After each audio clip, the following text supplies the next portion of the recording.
నమస్తే ఆంధ్రప్రదేశ్. ఇప్పుడు ఆంధ్రప్రదేశ్ ప్రజలకు ఒక గుడ్ న్యూస్ చెప్పాలనుకుంటున్నాను. నిన్న చంద్రబాబు నాయుడు గారు సుదీర్ఘంగా ఒక సమావేశం అరేంజ్ చేసి ఇసుక పాలసీ మీద ఒక నిర్ణయం తీసుకున్నారు. ఆయన ఫైనల్గా ఏం చెప్పినారంటే జూలై 8వ తేదీ నుంచి ఇంతకు ముందర టీడీపీ ప్రభుత్వం పవర్లో ఉన్నప్పుడు ఉచిత ఇసుక విధానాన్ని అమలు చేసినారు, ఉచిత ఇసుక పాలసీని అమలు చేసినారు. దాన్నే మళ్ళా కొనసాగించాలని నిర్ణయం తీసుకున్నారు. అది కూడా జూలై 8వ తేదీ నుంచి మొదలు పెట్టాలని నిర్ణయం తీసుకున్నారు. ఈ సమీక్షలో చంద్రబాబు నాయుడు గారు మాట్లాడింది ఏంటి అని అంటే, గత ప్రభుత్వం టైంలో భవన నిర్మాణ రంగం కుదేలయ్యింది. అది కాకుండా భవన నిర్మాణ కార్మికులు చాలా మంది ఇబ్బంది పడ్డారు, పని లేకుండా చాలా కష్టాలు పడ్డారు అని చెప్పేసి ఆవేదన వ్యక్తం చేయడం జరిగిందనమాట. దీంట్లో ఇప్పుడు వీళ్ళు ఏం చేస్తున్నారు అని అంటే, ఒక కలెక్టర్లతో కూడినటువంటి ఒక కమిటీని ఏర్పాటు చేసి ఇసుక లోడింగు ఛార్జీలకి, అంటే ట్రాన్స్పోర్ట్ ఛార్జీలకు సంబంధించిన ప్రైస్లు నిర్ణయించమని, కాకపోతే ఉచిత ఇసుక పాలసీని 2014-19 మధ్యలో చేసింది మళ్ళా ఇప్పుడు చేయాలని నిర్ణయించినారు. ఇంతకు ముందర ఎప్పుడు టీడీపీ గవర్నమెంట్ పవర్లో ఉన్నప్పుడు ఎప్పుడు ఇసుక గుట్టలుగా పోసి అమ్మడం అన్నది మనం ఎప్పుడు చూడలేదు. కానీ గత 5 సంవత్సరాల్లో ఇసుకని గుట్టలుగా పోసి ఒక వస్తువులాగా అమ్మడం మొదలుపెట్టినారు.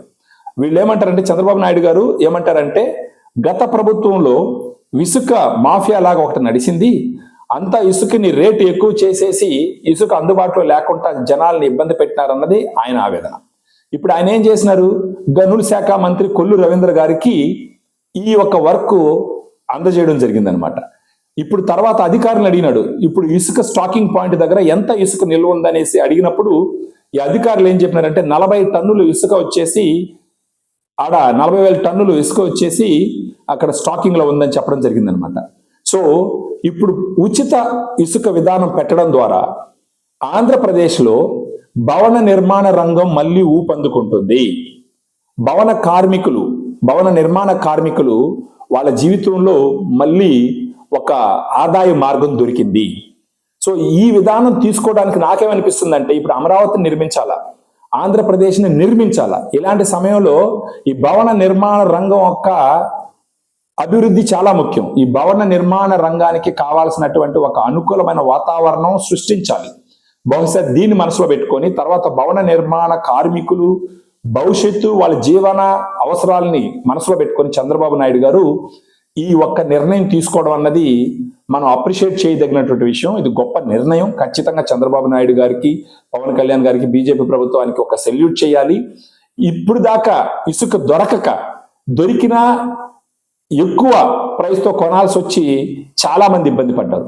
సో ఇప్పుడు చెప్పండి, చంద్రబాబు నాయుడు గారికి మన ఆంధ్రప్రదేశ్ డెవలప్మెంట్ మీద, ప్రజల సంక్షేమం మీద, ప్రజల అభివృద్ధి మీద చిత్తశుద్ధి ఉంది అనేది నేను స్ట్రాంగ్గా నమ్ముతున్నాను. మీరు ఏమంటారో కామెంట్ చేయండి. ప్రజలారా ఒకటి గుర్తుపెట్టుకోండి, ఏ పార్టీ నాయకులు మన సొంత మనుషులు కాదు. మనము ప్రజలు విఘ్నులు, తెలివైన వాళ్ళు. ఎవరైతే ప్రజారంజక పాలన చేస్తారో, ఎవరైతే రాష్ట్రం అభివృద్ధి కోసం కష్టపడతారో, ఎవరైతే ప్రజల సంక్షేమం గురించి ఆలోచిస్తారో వాళ్ళని అప్రిషియేట్ చేయడం, వాళ్ళని ఎంకరేజ్ చేయడం, వాళ్ళకి వెన్నుదన్ని ఉండడం ఒక సగటు ఆంధ్రప్రదేశ్ వ్యక్తిగా మన బాధ్యత. సో మీకు నచ్చిన విధంగా కామెంట్ చేయండి. ఈ విధానం వల్ల జరిగే మంచి మీరు కామెంట్ చేయండి. ఈ ఛానల్ని సబ్స్క్రైబ్ చేయండి, లైక్ చేయండి, షేర్ చేయండి. జై హింద్, జై ఆంధ్రప్రదేశ్, జై అమరావతి, జై చంద్రబాబు నాయుడు గారు, జై పవన్ కళ్యాణ్ గారు, జై భారత్.